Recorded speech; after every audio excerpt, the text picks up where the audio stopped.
there have been three news headlines which have been simply flabbergasting.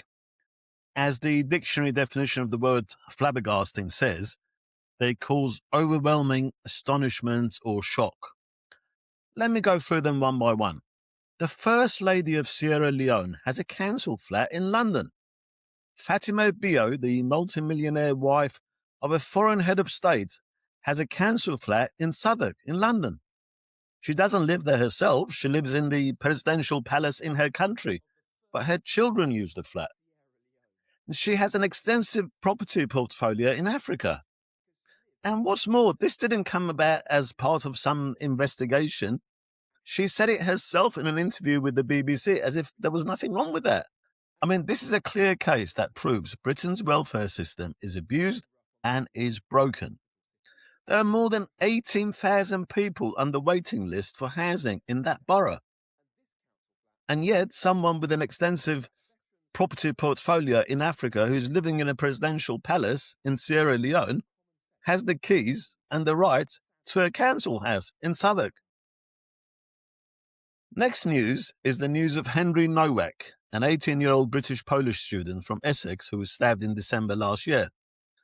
When the police arrived on the scene, the 23-year-old Indian man who stabbed Nowak accused him of being a racist.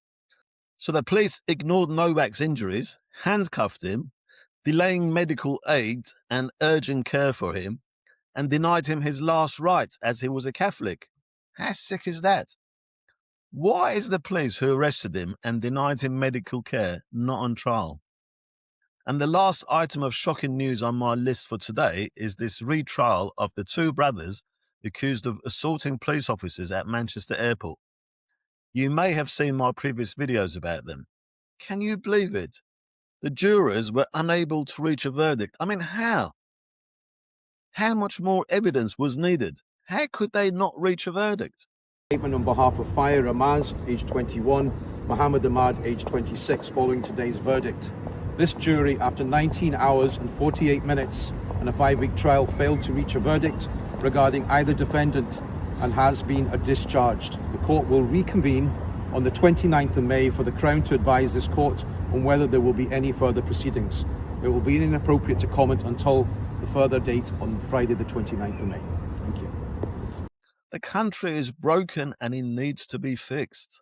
And it's not going to be fixed if you stay away from the ballot box and don't take part in the elections. You can fix it by voting against the uni parties that have allowed the country to come to the state that it's in now. I hope you share this video and make sure that everyone you know hears about these three news items that I went through in this video. And as always, I'd like to hear your comments, whether you agree with me or whether you disagree with me. Thanks for watching.